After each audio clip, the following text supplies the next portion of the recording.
Afternoon everybody, Top Boy Johnny here. We're just in the garden at the moment with the Honda Monkey. We're getting ready for the Dragon Rally that's coming up in a couple of weeks tomorrow actually. This is the first time I'm going to be doing it. I'm not quite sure what to expect. I've seen some years have been pretty dire, so I'm going, you know, hell for leather with this one. I've got everything prepared, and today I'm just going to go out and try the motorcycle with all the new gear that I've got, which I've essentially bought just for this Dragon Rally really. I'm normally a summer camper, but I'll show you what I've got going on. So, as per my last video, we just got ourselves the new H2C luggage rack, and that fits on lovely there. So that's where my tent's going to go. And then I bought myself the Oxford M2R tank bag. This is magnetic. I'm not overly confident in this though, because the magnets seem to be quite weak when it comes to the odd shape for the tank. So I have put an emergency strap just around the frame there, so if it does decide to fall off, it'll just swing and I'll be able to stop and recover it. I don't want to lose it on the main road. And then the new addition are these saddlebags. I got these off Amazon for £80. They're two 20-litre saddlebags itself, and at the moment I've just put in my foldable chair, my sleeping mat which blows up, and then I put my cooking gear in here, but I've not got all my stuff yet, so I've just loaded it up with dust sheets because I just want to get a feel for what the bike's going to be like when I'm riding with it.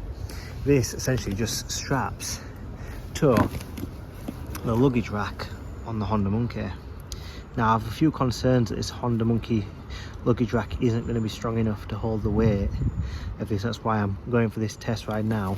But this comes with all the straps. It looks a bit messy at the moment, and I've had to do a lot of winding around on the luggage rack itself just to make it fit, because the luggage rack is so small, but this saddlebag middle bit is so wide, so it does bleed out onto the seat itself, which is fine by me because I'm only 5'6" and I've got short legs.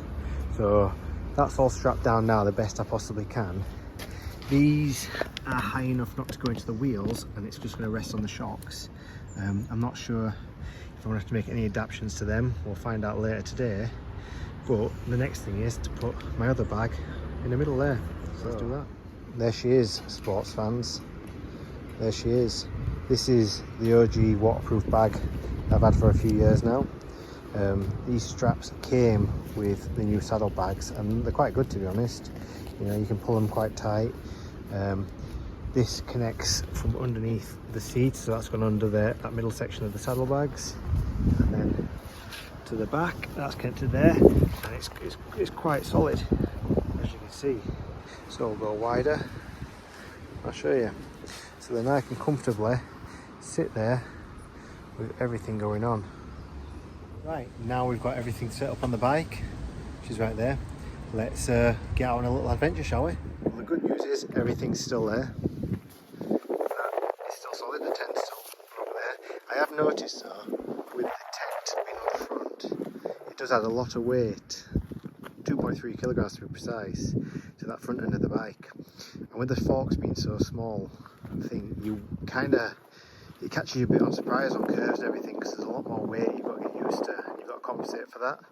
But it's a solid bit of kit so far. Saddlebags seem to have held up quite well, to be honest. A bit concerned about any rubbing on the license plate, but there doesn't seem to be any now.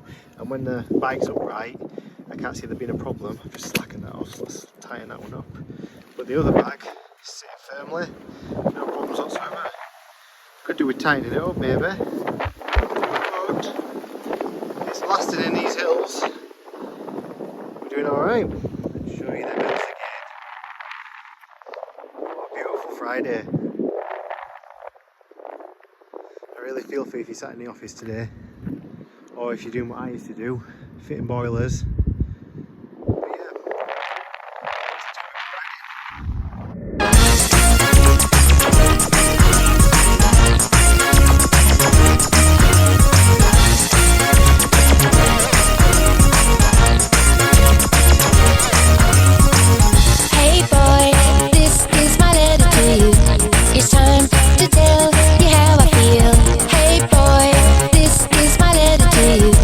It's time for me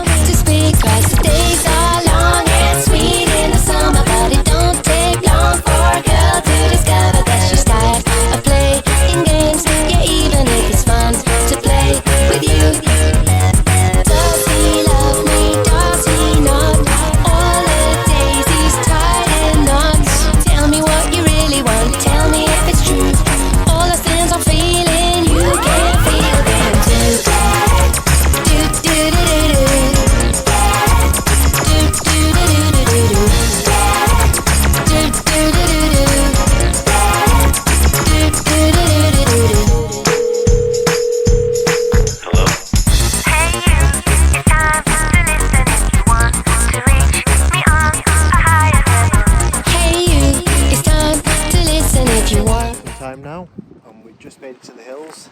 Look at that, beautiful. So we're near home first. I just want to show you something as well. As we no longer use telephones anymore, what a great idea to turn this one into a library. There's not much there, to be honest. I don't think you'll find a first edition Harry Potter, but so far, oh, it's bright as well. The bike's holding up really well. Notice that my 12 volt adapter has snapped underneath there, which isn't good, but if I keep that cap on, it holds quite steady. I don't use it often, but it's nice to have. Worst case scenario, like I've just used it then, it wire plugs straight in there, and I can always attach it a bit more with some zip ties. But yeah, the bike's holding well. I'm still getting used to having the tent on the front, and the saddlebags are doing absolutely fine. There's no wear as such. There's a mark, but it's not really wear, and that's not worn either. There's a bit of water there now. I'd hoped it wasn't going to be as wet today, but who cares when you've got views like that. Look at that. These are the roads you want. Now, I'm not knocking you if you come from down south or you live in the London or Birmingham area or whatsoever, but Jesus, you must want to get out over here. Yeah, we don't have the same takeaways or anything, but we make up for it with nature. Right, let's get some more miles going.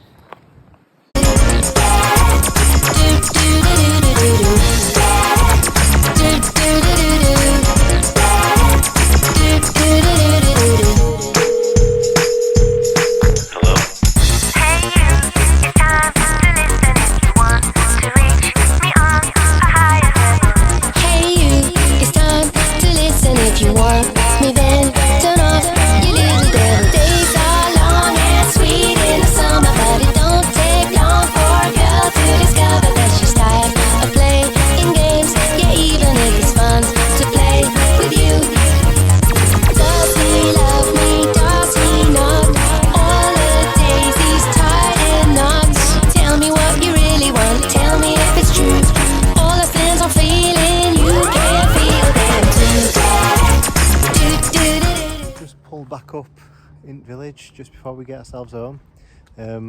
Everything seems to have held up really well. I'm especially impressed with the Oxford tank bag. It doesn't feel sturdy, but it does sit there quite well.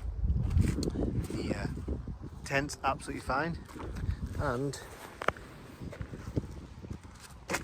the saddlebags have done alright as well. So another concern I had was I haven't ridden in the cold before like this, and I am worried about going to Conway and getting cold. Today, for example, it's bloody lovely. I'm not gonna lie, it's lovely and warm. I've got the RST jacket on. This is a wax jacket, Brixton, I think it's called. I've got a hoodie on. Underneath there, I've got a thermal t-shirt. I've got my road skin trousers. You can't really see them, but they're fantastic. I think I got the 2nd level protection. Didn't do the 3 levels protection when I bought them. I've got some just standard high top motorcycle boots, and underneath there I have got some thermal male leggings which you can get from Primark for £8, and they are absolutely phenomenal. You can't feel the breeze at all. I'm just toasty warm. I've got some wolf gloves, they're fine. I do think, and I have ordered some, I do think that the problem's going to be the wind on my hands, especially on a windy day. So I have ordered some pyramid plastic wind guards, or hand guards I think you call them, which I will fit probably this weekend. They were due to arrive today. I have been buzzing on my watch all afternoon, so I've got a feeling that they have arrived and the wife's picked them up. But yeah, other than that, solid day out. Look at that view. Right, so I'm about 5 minutes from home. Let's get home. Let's debrief back after quite a nice couple of hours out on the bike. Everything seems to be there, and everything seems to be working absolutely fine. So my only concern has been, if you can see, is this luggage wrap, but it doesn't look like it's taken any strain at all. I am dubious whether to increase its strength. I have got some kind of 8mm Munson clips, I think they're called. Might be M10s actually, M10 Munson clips, which you can just wrap around the pipes, and I might just make another support to go through there. But I'm not too sure if I want to do it now. Today's worked out quite well. Let's have a look at the bags. There's no real rub on there, so that's okay. This one doing just as well. You can get that angle. Excuse my wood store. Yeah, I'm quite happy, to be honest. I think I'm ready for the dragon. I think I will just install them new hand guards this weekend. But other than that, I'll see you next time.